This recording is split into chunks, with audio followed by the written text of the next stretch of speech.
Husband hides inside closet to spy on his wife is shocked to see some were newly married and some were elderly couples so well adjusted to each other that they looked and talk alike. But many were couples very much like my husband and me, with children in various stages of growth. A home way to pay for career and church callings added to the challenges of living. There was a happy time when I naively thought that every temple marriage automatically continued happily ever after. But I've come to realize that all marriages are not equal. Throughout the church, we can find marriages ranging from those charged with wonderful fulfillment to those filled with bittersweet disappointment.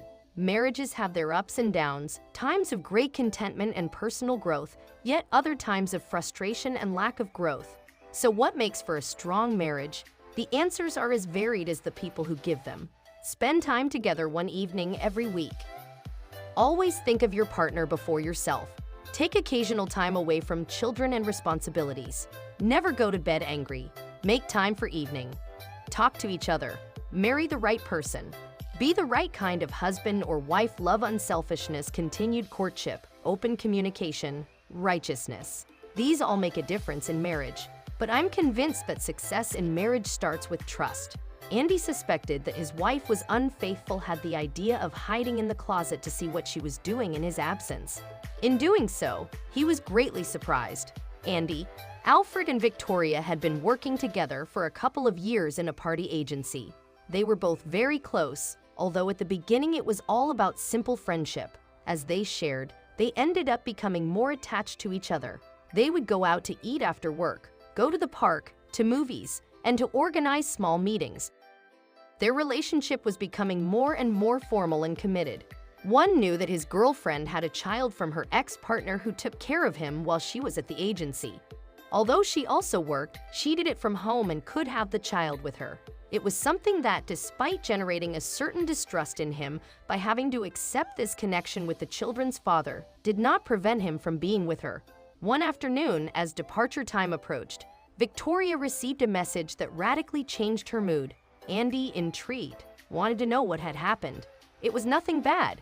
I just got a reminder of debt and had a little stressed out thinking about how to pay it, but I managed to resolve it. Don't worry about it. It was just a few words from Victoria before she left Andy. The truth is that she didn't seem convinced, but nodded with a smile. He decided not to insist on his inquisitions, so as did not to bother her. The days passed, and then the relationship between them began to cool. She rarely accepted his invitations, and even when they were in the same place, there were times when they could barely manage to exchange greetings. No matter how hard he tried to make contact, to steal a smile from him, to rekindle the spark that had been there before, Victoria just avoided him. Bewildered by the situation, John began to question what he had failed to do. What was he doing wrong that she had taken such an attitude towards him? Willing to clear his head, he convinced her to have coffee in one of the free hours so he could talk. I've been wanting to sit down and talk to you for days.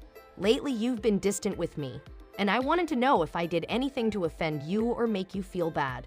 Now I've just been a little scared, that's all. I'm very much in love with you. I hadn't told you, but I am. And if you're not, just tell me and I'll understand, he confessed by taking her by the hand, looking her straight in the eye. I'm very much in love with you too, she replied with emotion. But I have a son and many responsibilities. I'll never have time to give you all the attention you deserve. She ended by bending her face. How can you say that? He reproached her in surprise, taking her by the cheeks to raise her face. I've always known that your duties as a mother come first, and I respect that because it only affirms how wonderful you are. If we both love each other, it doesn't have to be an obstacle for us to be together. Months after that emotional conversation, the young couple decided to get married. Their connection was splendid, and Sergei's relationship with little Anton was wonderful. After a few weeks, however, Victoria began to behave in an unusual way. Sometimes she'd be absent during work, and when John asked where she'd been, she'd give him vague arguments that he found unconvincing. He'd been promoted, so most days he had to work late into the night. She used to accompany him at first, but then she stopped, and although he claimed that the reason for this was fatigue, and he suspected that something else was going on. Driven by doubts, seeing his wife again, asking permission to go out in the middle of the day, Andy managed to follow her without her noticing that the route he was taking was the one leading to his house. He took a shortcut to get there first so that he could hide in the closet to spy on her.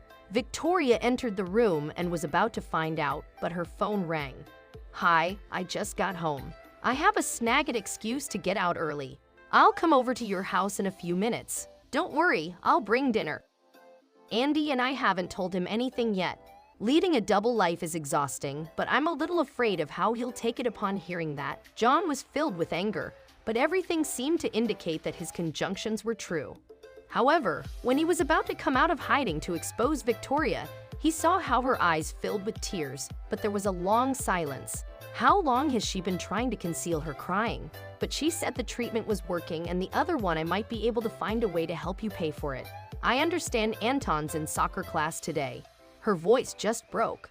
He told me today that he would train very hard so he could go to the end of the year championship and see him play in front row. I'm sorry. Yeah, he'll be happy to come visit you. I'll leave him with you and I'll talk later to Andy to cheer up. See you later. When she hung up the phone, she couldn't stop crying her heart out. She wondered how she was going to explain to her son that his father would no longer be with him. It broke John's heart to see her like that. Victoria was a very loving woman, and it was the first time he'd ever seen her cry like that. That same night when she came home, Victoria told Andy everything that was happening. The father of her child had no family, and because of that and the love that she had for him, she had taken it upon herself to care for him and help him pay for his expenses. Since he was diagnosed with a serious illness he'd been struggling with all the time. They both agreed not to say anything to their little boy, as they had faith that the treatment would work and everything would return to normal. Unfortunately, friends, it didn't, and although the doctors talked about an experimental treatment, it was very expensive. Moreover, Anton's father confessed to him that he no longer had the strength to continue fighting. "I'm sorry I didn't tell you from the beginning. It may seem silly, but I was afraid of what you might think and not understand, and you would leave me," Victoria sobbed. "Forgive me, my love. I was always predisposed when you tried to talk about him. In addition, my jealousy and insecurities only made me more closed. Now I understand why I was always so tired of going out and regretting the job, because the money did not seem to be giving you up until I give you the confidence that you had to carry all this on your own. I'm sorry, honey," Andy said, holding her to his chest to comfort her.